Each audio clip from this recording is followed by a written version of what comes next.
I'm Dixie Gillaspie. I've been coaching business founders and leaders on how to use principles of conscious creation, turn their visions and impossible dreams into their lived reality, actually for about 30 years. Today we have Leeza Steindorf back with us. So glad to have her back. She's my co-host and our topic leader today. She's the founder of Core Female Leadership Corporate Program and International Transformation and Leadership Coach. She has worked with this. I'm so jealous of this. I have to just admit it. Individuals from over 50 nationalities and nearly 40 countries around the globe. So she's going to take the topic today. This is, of course, on behalf of Leadership Global. And I think most of you are members, but if you aren't, this is where you'll get into getting support and influence from influential and highly connected business leaders that can help you develop the strategies to pursue your purpose, dramatically increase your success. And if you want to learn more about that, just reach out. Actually, Linda is usually with us. She's on vacation today, but you can always reach Linda Fisk and ask any questions that you have about Leadership Global, if that is something that's new to you. Here in this roundtable, we do monthly immersive sessions that include teaching, coaching, group discussions, and it's really about deepening and expanding your leadership presence and abilities. So it's designed to be curious, respectful, a welcoming space for all of you who are looking for new avenues to grow, take stock, get unstuck, practice your skills, lead with intention, whatever about that appealed to you. Today, we're going to do a little like right on the end of last month's session where we talked about, some of you were here, we talked about what I call the IPO loop, that we get input, that we can then design our process to create different output.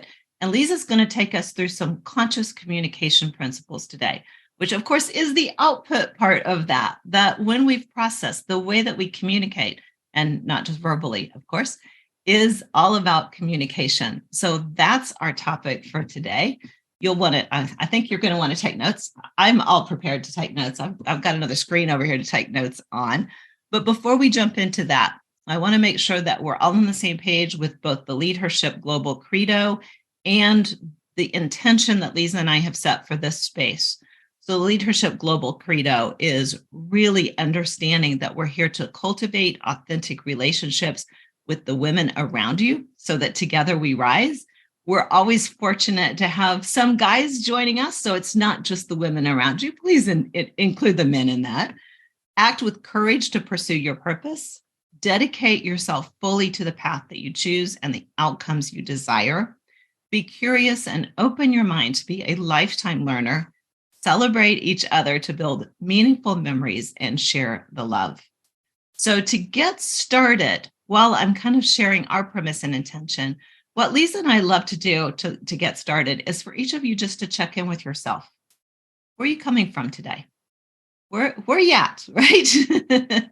Where are you coming from today? And maybe just a couple of words that you would use to describe where you're coming from.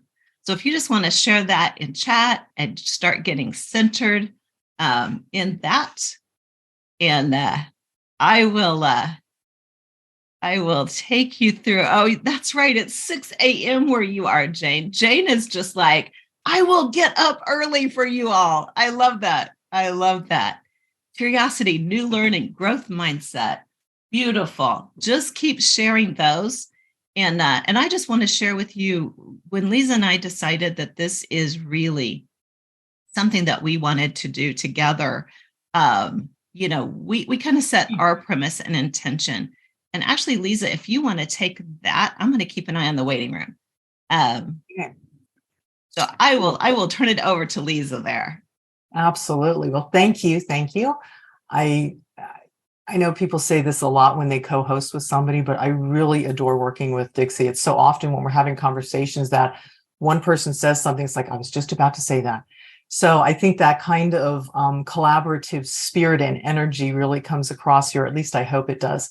And I'm glad to be here with you all. I do invite you all, before I go through our intention, to go off mic and on camera. If you feel comfortable with that, I really would like this to be a conversation. Both of us would. So Our intention for this group is to facilitate clarity on conscious leadership, to gain insight into how we can live and lead consciously, and to support real integration of consciousness into our lives and our leadership. So that means leaning into meaning and intentionality, eliminating obstacles and limitations, accessing personal power and internal authority, developing authentic relationships and heart-based connections.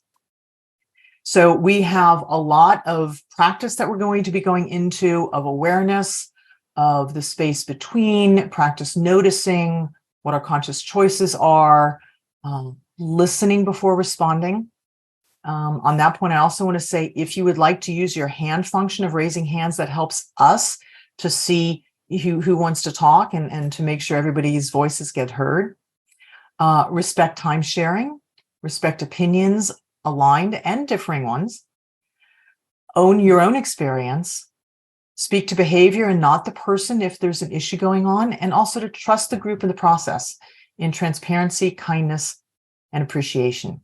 So we hold ourselves to those commitments, and we are holding the space also for you all to contribute in that way as well.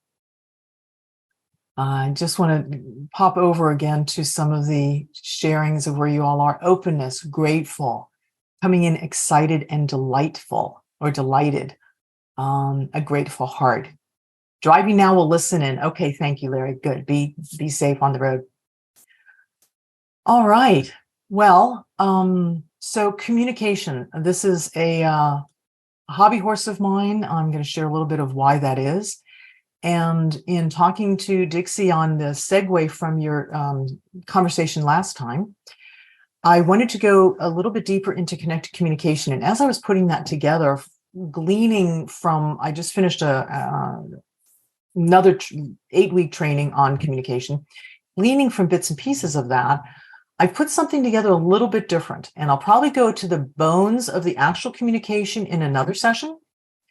Today, I've pulled something together that is really, I'm going to say, the backdrop of that communication and connection. And I think, Dixie, this will be a good continuation of where you all were. At least I'm hoping so.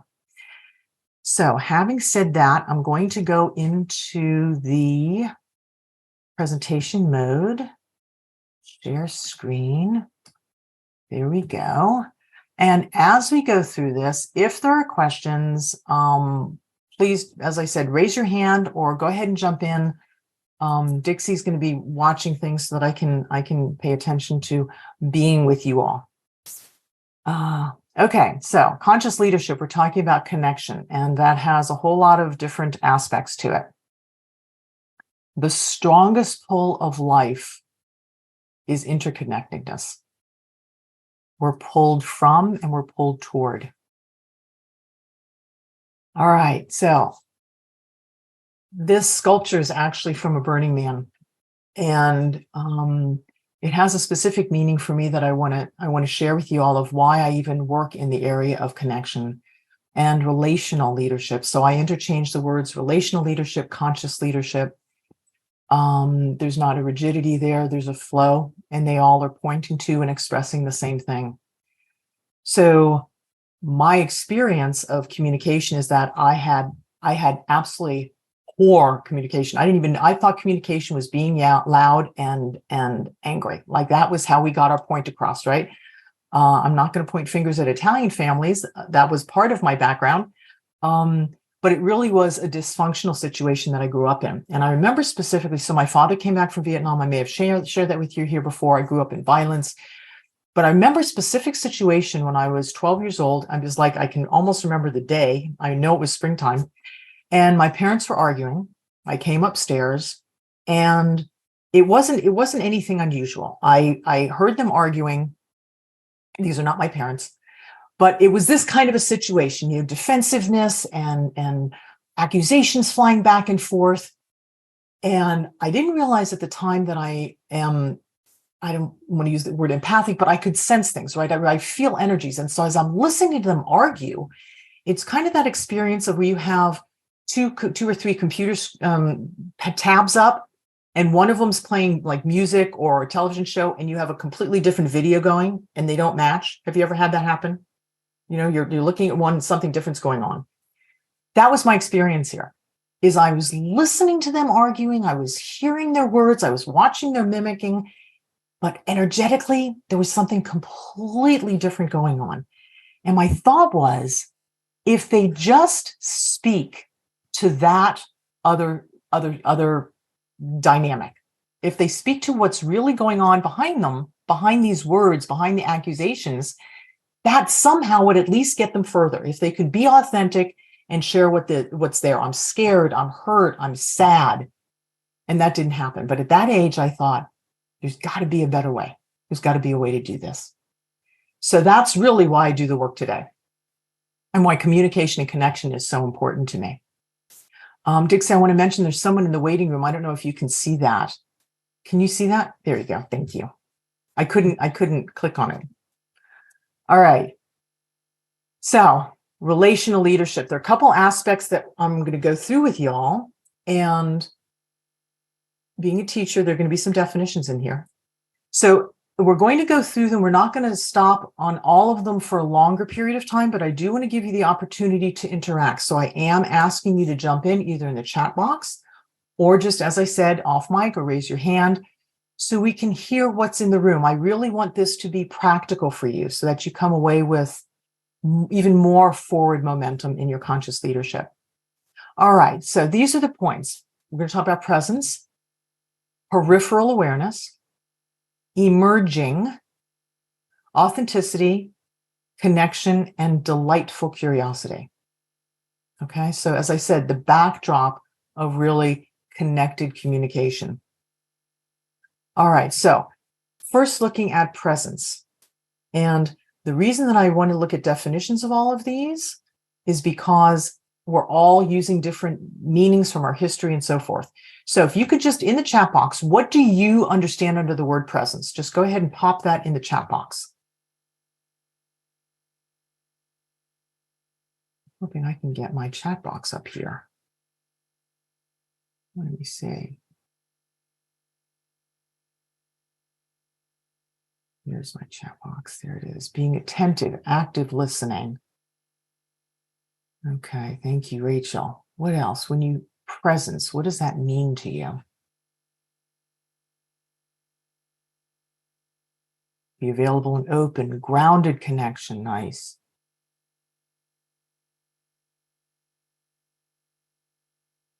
Okay, I'm going to see. Oh, I do. I can keep the chat box. Wonderful. Okay. So the impression and impact of my being me. Very nice. Dixie, I'm guessing that's you. Your name is not showing up there. All right. So this is what Webster has to say about it. All right. That presence is the part of space within one's immediate surroundings, words missing, the bearing, carriage, or air of a person, which doesn't help us very much, right? So I found it interesting going through some of these definitions of, we use these words all the time, and even the dictionary doesn't really do a satisfactory job in defining these things. So I'd like to give us the opportunity of defining them for ourselves.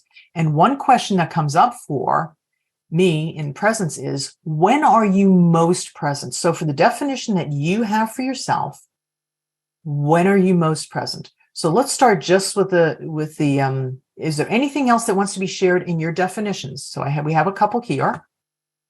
Is there anything else that wants to be shared in definitions before I ask you to answer this question?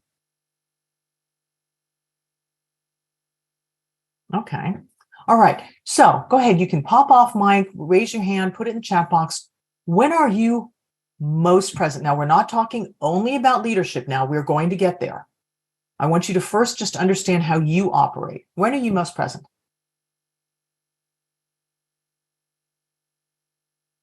Or with whom? When, with whom, where? Perhaps it's a location.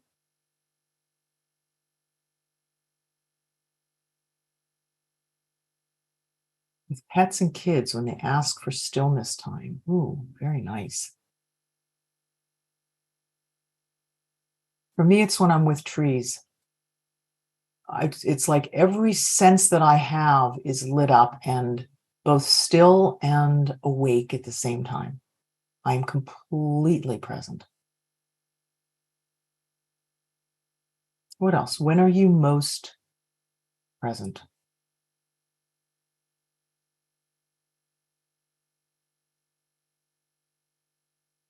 There's no right or wrong answers here, folks. Oh, majesty of the redwoods. It's very present when hiking there. Absolutely. What about right now? Are you present? What are you present to right now? Right? So I'm asking this question. What are you present to? Whoever says present in nature, under water of a lake or ocean, being with my grandkids, beautiful. Jane, on my own, surrounded by nature, particularly flowers. Okay. So I can sense also in those sharings that presence as you're writing it, like you're feeling into that experience of being present. Okay. When are you not present?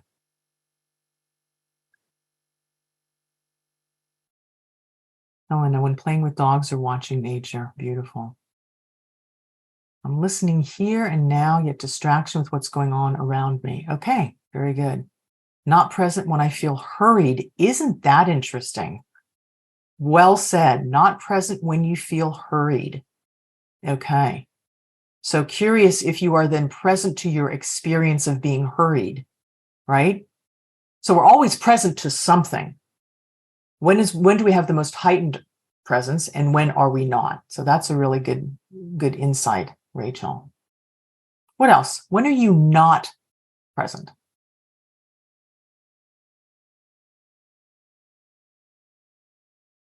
I can say for me very easily, it's when I have to deal with IT. Absolutely. Jane, in a really big crowd, or a lot of harsh personalities. Oh, interesting. Okay. I'm still present, but it takes a lot more energy. Okay. A lot going on there. So to bring your presence there, you need more energy to do it. Helena, distracted with worries. All right.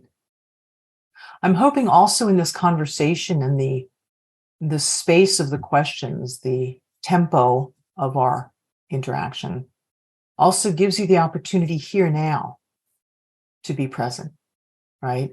As a recovering intellect, I am finding that tuning into presence is literally the most powerful tool I have to lead people, to be with people in a way that accesses my highest and best and allows me to feel and speak to, connect with their highest and best, and then invite them along into what we are co-collaborating, which is my definition of leadership, by the way. Deborah asks, are you ever not present? It's distractions that move presence to another aspect or thing. Great question. Absolutely. We're always present to something, right? So then we get into that conscious aspect of it, the intentionality. What are we choosing to place our awareness on? And we're going to get to awareness here in a minute also. I've also come to the place that presence is a state of being. Indeed. Indeed. Yes, it is. All right. Okay. Let's look at a peripheral awareness. Peripheral awareness. Okay. So we've just been speaking about presence, where we are placing or choosing to hold our focus or to bring our beingness, right? And then we have peripheral awareness. So without me going into that, what does that mean to you? And again, you can go off mic, chat if you want to. I always invite conversation, verbal, however you want to do it. What does peripheral awareness mean to you without having any explanation? Peripheral awareness.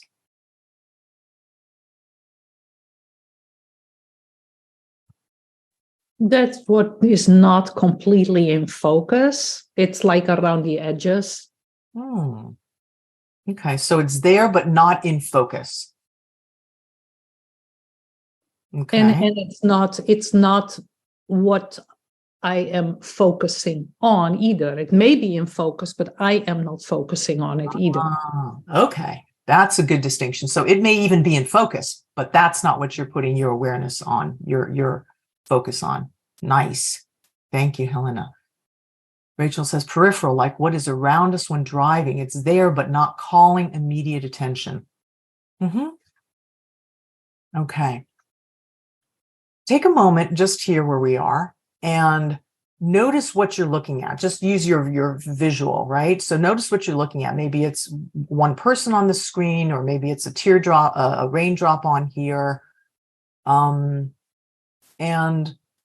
just keep your awareness on that, and then soften your peripheral vision. So without moving away from that, just take in what is to the sides and notice how far to the sides of your vision, whether it's above, below, just outside of that frame of focus, can you notice things? And just take a moment and see what all is in your peripheral vision.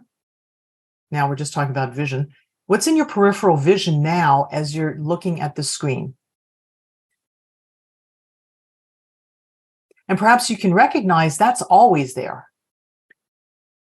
It's there. It just is not in focus and as sharp, so I could not define it as easily. It's Absolutely. kind of like blurry.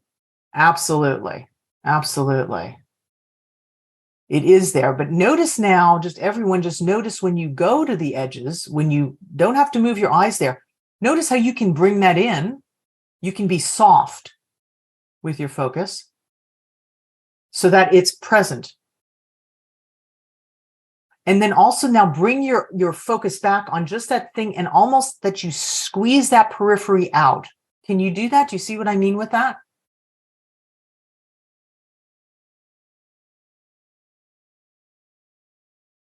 Deborah says presence versus present. Nice. Rachel, in a way, it's all the other senses doing their jobs while I look forward. Hearing the wind, shake curtains, neighbors in yards, smell from rain. Exactly. So what happens a lot, can you explain more? Squeeze its way out. So let's just do the same thing again. So if you take your awareness and you just look at the dot, look on this center flower, just the water drop in the middle, right? And it has at the bottom of it, it has that smaller water drop. You see it that has the dark top of it, the little round ball at the bottom of that. It's got a little dark top on it. And notice when you're looking at that the rest of your periphery has kind of been squeezed out, or it's become less present, okay? Because you're looking at that dark top. Now just keep your eye on that and soften the rest of your awareness so that your peripheral awareness is there, although you've not lost the top edge, dark part of that small dot.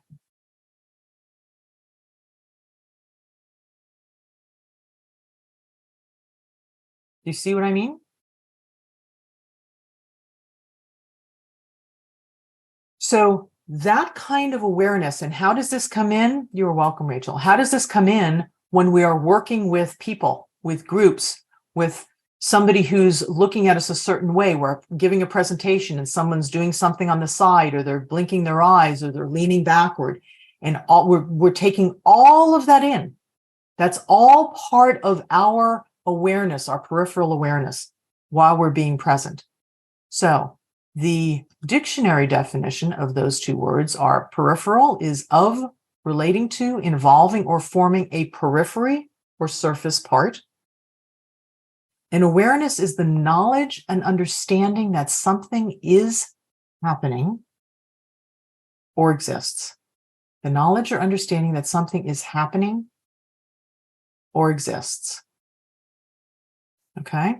Now, although these are perhaps metaphysical or more non-tangibles, I'm asking you to bring it into tangible, practical aspects. So with your peripheral awareness, that's what we just did now, is what's in your peripheral awareness right now. And if you extend that away from vision, extend it to the rest of your senses. What are you hearing right now? Rachel already spoke to that. What do you feel skin on skin? Maybe you have your hands together. What do you feel on pressure of your body? Maybe you're sitting on a chair, or you have something on your lap, or your feet are on the ground. Right? What is there a breeze? What's the temperature? What are you noticing? Maybe the hair as it moves on your head. So all of those things, they're always there. And when you can be aware that they're there, be aware of your awareness, it heightens your ability to communicate and to connect not only with people, but with your entire surroundings. Any questions on that?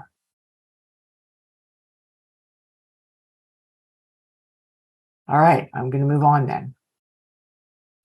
Emerging. I've had a lot of conversations in groups recently where people were seeking to create projects, create initiatives, environmental initiatives, regenerative agriculture, regenerative economics, leadership teams, where they are calling together energies to create something. And what has become very clear for me is there's different genesis of that experience. We can create it from ourselves, from our thought and forward movement, which seems to be the way in, I'm going to say, the colonized Western world today. And then there's abilities to recognize what is either emerging or asking to be emerged. What time is ripe? If you look at your organization, you look at the groups that you're in, and you start reading them, you will see, is this asking to be done right now? You may have another project on your agenda that's in the forefront, and something is asking to have priority. And do we listen to that? So that's emerging, or emergence, if you will. So Webster defines it as newly formed or prominent. Not a great definition. The way that I define it is something that is asking to be birthed. Something that is asking to be birthed. And so I'm going to ask you right now, again, either in chat or please do unmute, what is calling to emerge in your world right now? So on a larger scale, not right here sitting with one another. In your personal life, in your business, what is asking for you to move on? Not that you are deciding to do, but what is pulling at you, tugging at you, nudging at you?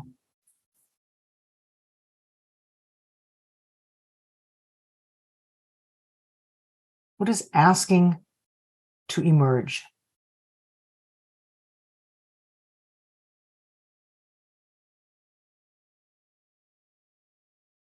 Creating a 6-week program. Sorry. Nice, Deborah, thank you. What I found totally fascinating is that I was writing a little bit, and life in English is, life living. But if you, in Dutch, which is my native tongue, I had spelled life differently, L-I-E-F, which means love in Dutch.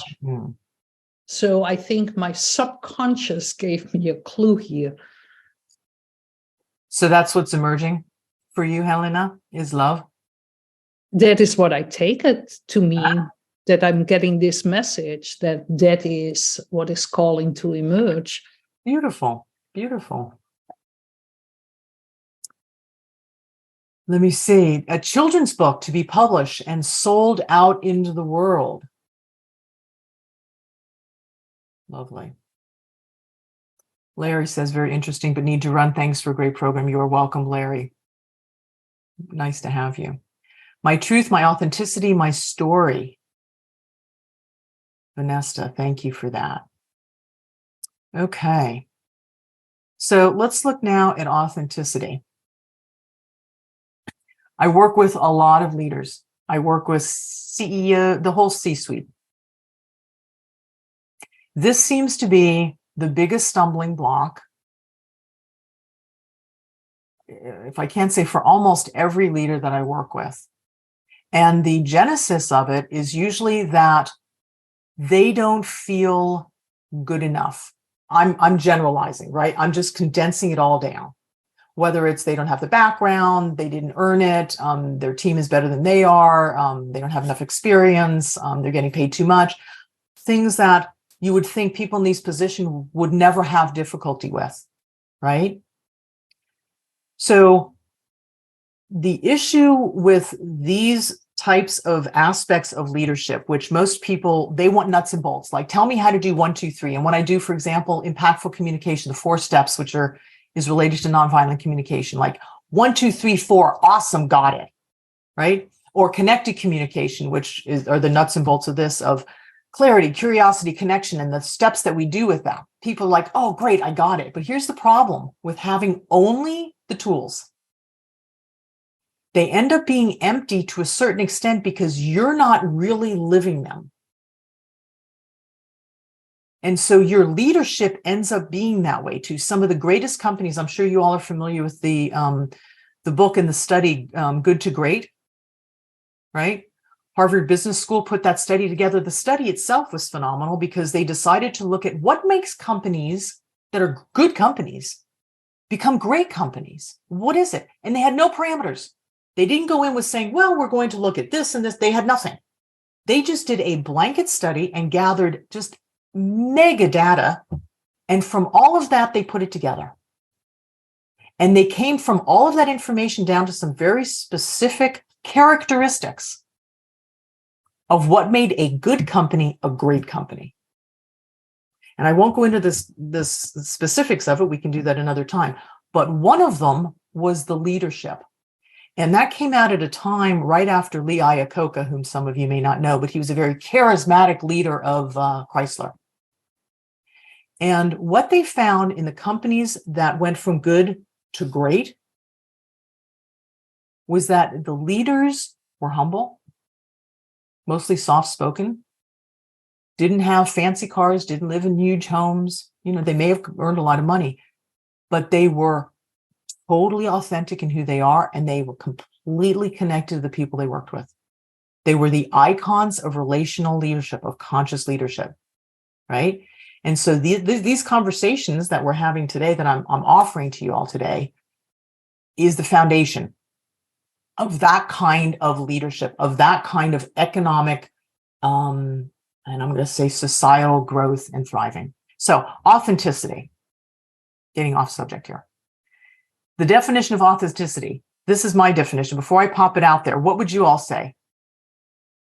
Authenticity, what does it mean to you?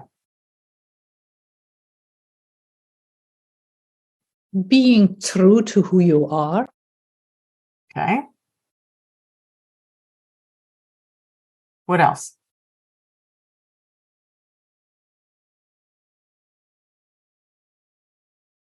Total alignment. Aware of our personal truth. Nice. Okay, well, you're right on track here, folks. This is my definition. Learned it long ago, being congruent inside and out. Yeah? So it doesn't mean that I'm really frustrated about something and I slap a smile on my face. Or maybe I'm excited about something, but I'm in a business organization, so I'm gonna put on my stern business face, right? It's having a congruency. And that also means, which is why non-judgment is such a large part of leading in a way that is impactful, of being able to say things to people without judgment that needs to be said, and not taking the back door because it seems easier. Okay? So, when are you most often inauthentic and with whom? We're going to come back to that question. I'm going to give that to you all in a breakout session. All right. Ah. Oh, that one came twice. I think I'm going the wrong way. It's not letting me go move forward. There we go. Okay, connection. All right. Let me check my time here. All right, so we're pretty much on time. Okay, so connection. as the first quote said, the strongest pull in life is toward interconnectedness, right? We're here, we have this Zoom opportunity to connect. It is a different form of connection, but it is connection. Whether we're walking a dog, smelling the flowers, talking to a friend, leading a group, working on a project, even reading a book, we are in connection of some sort, okay? And all of these are not just words and concepts to be thrown out there. They're opportunities for us to raise our awareness and to live and work and lead consciously. Now it's doing it again. That's so interesting. Okay, well, we're going to do it this way then. All right. So connection, casual or a causal or logical relation or sequence, contextual relation or association. Does that help you know what connection means? Does that define it for you? And if it doesn't, then perhaps you can write in the chat box or unmute. What does connection mean to you, right? We talk about it all the time, but what exactly does it mean for you and to you? Connection. It misses the human aspect here. It's more defined in like technology or whatever. Mm-hmm. Yeah, absolutely. It leaves out the heart. Exactly. What Helen and you both just said that. So what does connection mean to you? How would you define it for yourselves? If it's a foundation, you all arrived there or worked with it in your last conversation, right? What's present? Yes, agree. It's very robotic. So let's talk about connection. I would say I like the soulful connection. That's really, go ahead. Yeah. that's me is real connection. So when you say soulful connection, how does that feel or look, smell? What's the flavor of that? How can you describe that? First thing that came to my mind was like a warm piece of apple pie. Yeah. Or Okay. I gotta have some ice cream on that too. But for candy, I don't know, sweet, just like I don't know. Yeah, beautiful. Okay. Dixie, I can't connect to something unless I'm present to it. All right. Connection is also a relationship. It's a relationship. It's related to each other. Yeah. Yes, absolutely. For me, it's a bond. It's a flow. I'm looking at you. I'm listening to you. I'm watching your facial expressions. I'm hearing your words. I'm offering something back in return. And that there's not only a flow between us, but there's something that we have together. That's a connection. Anything else? Yeah, Leeza, for me, I think it's meeting my yearning. It's my yearning to be known, to be seen, to matter, to know I'm making a contribution. In an energy perspective is, can I feel you feeling me? Oh, nice. Yeah. And Nice. so, Good. yeah, there's a synergy and an energy. For me, the energy is really the critical piece, but I think all human beings want to be seen and known for who they are, Absolutely. not their false self. Absolutely, Dan. Beautifully said. Beautifully said. Now that should be in the dictionary. I'll write to Webster and let him know. Please do. Please do. Thank you. Deborah says, relationship between two things, people in authentic present manner, to be seen, witnessed, and heard. Again, right? To be seen for who we are. Beautifully said. All right. What do you feel when you are connected? And I'm also going to offer that for our breakout. One more thing before we go into that is delightful curiosity. So I may have shared this with y'all before. If not, I can put it in the chat box again, is the invitation to do the Genius of Non-Judgment. It's a 40-minute training. There's no charge for it. It is very powerful. And so we often navigate the world through our judgments. This is good for me. This is bad for me. This is good for me. This is bad for me. And we categorize things, and we don't do it that explicitly, right? It's often more, well, that's interesting. Or, oh, wow, that's really right. So we lean in or we lean away from, and that's usually how we navigate. And it works. However, it leaves a lot of space for growth that could take place, which doesn't, because we're busy judging. So when we eliminate judgment, or at least notice it and don't lean into it, delightful curiosity is what can be present for us. So it's really wanting to understand, being curious, but with a delight about it, not with a sternness or harshness, like, wow, I wonder why that happened, or I wonder who that is, or I wonder why that company does this, or I wonder why that leader chose that way of doing this or not. Like I found out recently that when Patagonia, they gave their company to the earth. It's like, oh my God, that's such a great idea. They gave the company to the earth. So much curiosity about that. It means the earth is an entity that now deserves to own something as though it doesn't own itself, right? So all these sparkles start going off. And that's the kind of curiosity we can have when we drop judgment, when we step into that place of connection and with awareness and peripheral awareness and presence. Yeah. So from the dictionary, delight is a high degree of gratification or pleasure, joy, extreme satisfaction even. And curiosity is the desire to know, inquisitive interest in others' concerns, or I would say the desire to understand. Right? So that's what can come when we have presence, when we are paying attention to what is emerging, when our peripheral awareness is taking in gently what is around us, when we're making our choices about being authentic to others, when we're choosing to connect, and then we can have this delightful curiosity. And from that place, again and again, what I find is that that's when people are saying, yeah, whatever you want to do, I'll do it with you. It's the best place in the world to lead people, right? If you want to call it leadership. Okay.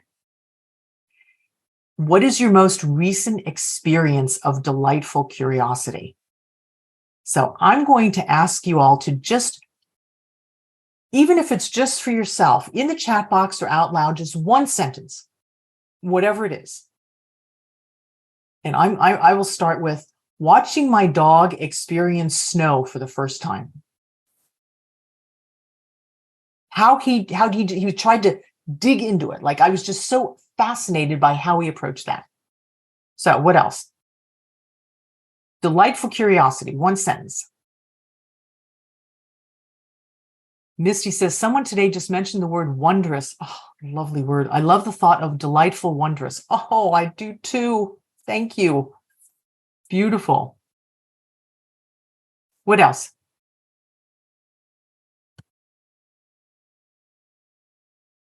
Most recent experience of delightful curiosity. And if you haven't had one recently, folks, this is your homework.